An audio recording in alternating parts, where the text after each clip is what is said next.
asalaamaaleykum vidéo bi ñuy def tey dañu koy jëmale ci coow li nga xam ne moom moo jib fan yi muy coowul pétrole. mu mel nii am na ay wax yu bëree bëri yoo xam ne yëkkati nañ ko te ñu ci bëri nekk ci kujjeeg politique gi mel ni am na sax ci ñoom ñoo xam ne lañ ca yëkkati bokkut ak dara li nga xam ne dafa ndoroo ak dëgg ndax liñ ci jublu rek mooy na saxal xelu sénégalais yi. ma bëggoon rek indi ci ay leeral ngir ku ci ne ci ñun xam mbir mi naka la tëddee. li ci jiitu mooy ñu xam ni le contrat entre Franck Timis ak état du Sénégal Abdoulaye Wade moom moo ko signé ak Karim Wade c'était le 17 janvier 2012. Les deux contrats ont été signés avec la société Petrotim en janvier 2012 pour exactement le 17 janvier 2012. waaye jotuñu ko publier ci journal officiel bi parce que defaguñ ci woon référence su décret bi moo tax bi nga xamee ne Macky Sall ñëw na ci nguur gi mu daal di saytuwaat loolu bi ma ko xoolaatee gis ne sax lañ ca cërale woon nguur ak Sénégal dafa xeeb woon lool ci la waxtaan ak ñoom ngir ñu yokk li nga xam ne moom lay nguur ak Sénégal di am ci bénéfice yi ci lañ koy yóbbu ba 58%. kon liñ mën a jàpp tey mooy nguur ak Abdoulaye Wade la ñu négocié woon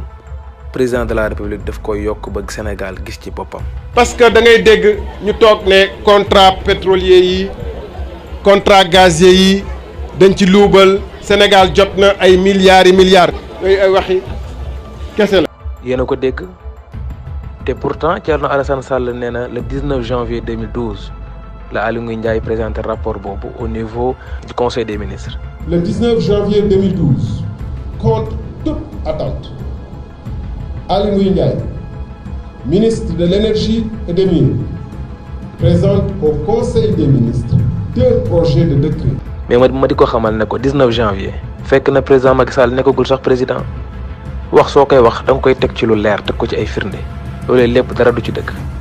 waaye mu mel ni am na kenn ci ñoom itam koo xam ne day jéem a nësaxal xelu Sénégalais yi di wax loo xam ne li muy wax day waroo ak dëgg muy Abdoul Mbaye benn bi mu ci njëkk a wax mooy rapport de présentation bi li mu ci njëkk a wax mooy rapport boobu ñi ngi ko présenté ci benn conseil des ministres te wax jooju wérul. Qu'il a présenté au conseil des ministres et au président de la République un rapport frauduleux concernant les attributions des périmètres Kayar profond et Saint-Louis profond. li tax wérul mooy soo xoolee ci biir mois de juin boobu conseil des ministres yi ñoo fa am le 7 juin 2012 conseil des ministres bi ci am moom lañ njëkk a délocalisé boobu lañ yóbbu Saint-Louis ca projet de décret yañ fa jël mooy li nga xam ne dafa jëm ci les règles de l'organisation et fonction de l'ISEP de Thiès. Le 14 juin 2012 mu amat beneen conseil des ministres boobu ñu ngi ko defee Kaolack mooy deuxième conseil des ministres bu ñu délocalisé boobu texte yañ ca jële itam mooy dañoo adopté le projet de loi des finances rectificatives pour l'année 2012. Le 21 juin 2012 boobu conseil des ministres amul ndax boobu dafa fekk président de la République dem voyage teewee woon conférence des Nations Unies sur le développement durable Rio plus 2020. Le 27 juin 2012 conseil des ministres bi am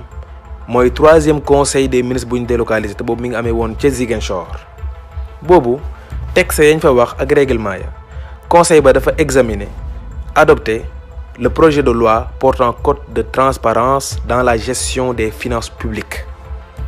donc te boo ko xoolee décret bi nga xam ne président Macky Sall jël na ko mi ngi ko jël le 19 juin 2012 le 19 juin kon Abdoul Mbaye su waxee ne dañ ko présenté ci conseil des ministres wax na lu wéru te loolu nag du guléet ci moom ndax bu ngeen fàttali ko Abdoul Mbaye am na benn conférence de presse ba mu doon def c'était le 19 avril 2018 avec les leaders du Front de résistance démocratique et sociale Abdoul Mbaye la mu fa wax mooy am na kenn koo xam ne ci manifestation yi faat nañ bakkanam. Au moment de terminer notre intervention, la lecture de la déclaration du front, nous venons d'apprendre le décès d'un manifestant à Abassala. Bien évidemment, nous le regrettons profondément. bi nga xamee ne xool na ba xool gis ne mbir mi kat teguwul ci dëgg lan la def dafa dellu si waat daal di ne man kat dañ maa induire en erreur kon tey su ne décret bi moom Abdoul Mbaye moom moo ko signé avec le président Macky Sall daal di taxaw ne rapport de présentation boobu kat dafa amoon yoo xam ne dañ ciy juum man mii signé ko juum naa ci loolu du gulet. Pas 2 ans, 3 ans, 5 ans après venir dire qu'il y avait des informations qui m'échappaient. Parce qu'une signature, c'est important. Et en plus, parmi les éléments... Vous voulez dire quoi? Que lui-même avait signé Je termine. À l'époque? Oui, il avait signé à l'époque. C'est-à-dire que s'il appose sa signature, c'est qu'il présume et il atteste que l'ensemble des diligences ont été remplies. Kon su waxee ne Petro-Asia existé wul bi ñuy def présentation bi loolu wérul. Et mieux Franck Timis moomu ñuy wax sax ne dafa solvable financièrement yorul alal ji nga xam ne moom lay def moom lañ jox ko licence pour mu explorer fii ci Saint-Louis ak ci Kayar loolu wérul ndax Libéria Franck Timis mu ngi fa investir $300 millions te Sénégal gi $100 millions la fi investir. Donc kuy investir $300 millions jënd licence su $275 millions nga ne kooku noonu financièrement amul les compétences requises pour def exploration bi loolu waxi politique la loolu wax lu la neex la. Les blocs sont disponibles ou étaient disponibles et libres. Mais il fallait des gens qui soient en mesure de mettre leurs milliards, comme on l'a fait depuis plusieurs décennies, et de ne rien trouver, de partir. Mais ces gens ne sont pas sénégalais. Il n'y a pas encore de Sénégalais qui veuillent mettre des milliards dans la mer, à jeter des milliards dans la mer. Si on ne trouve pas de pétrole, on part. Nous avons des lois que nous avons voulu suffisamment incitatives pour attirer des gens qui prennent le risque, qui savent très bien qu'ils veulent faire des milliards, les jeter au fond de la mer et repartir. Et il faut bien qu'ils y trouvent leur compte. Abdoul Mbaye nag lii muy def ci président Macky Sall ak ci Aly Ngouille Ndiaye du léegi ndax dafa am lu ko waral li ko waral moom laa leen di bëgg fàttaliku yéen a ngi fàtte bi fi coowal Habré ji jóge Abdoul Mbaye daal di nangu xaalisu Hissène Habré ci 16 milliards coow li jëpp président Macky Sall ngir sàmm image yu Sénégal daal di koy wàccee boobu Abdoul Mbaye premier ministre la woon mais bi ma ko wàccee Abdoul Mbaye lan la wax li tax ma jël 16 milliards yi nee na amul benn loi boo xam ne doon na bañ blanchiment d'argent bi may jël xaalis boobu xam nga loolu irresponsabilité gënu ko weesu xam ngeen li jëf ju mel noonu nga xam ne kii lu mu dugg tey génn ci suba du koo xam ne dañ koo war a dénk sax ab micro ndax du koo xam ne ku responsable la. mais mieux Aly Ngouille Ndiaye dafa wax ni Abdoul Mbaye dafa am 6,09% ci ay parts ci entreprise bu ñu woowee Sorit Mine boo xam ne dafa am concession minière d'or boo xam ne mi ngi toll ci 30 tonnes de réserve bi ñu publier rapport ITE bu 2013 Abdoul Mbaye gis ci turam à la page 87 ci la doogay jaay ay paaram ci ay milliards yu bari monté transaction boobu mu def moom lay bañal Franck Timis. te loolu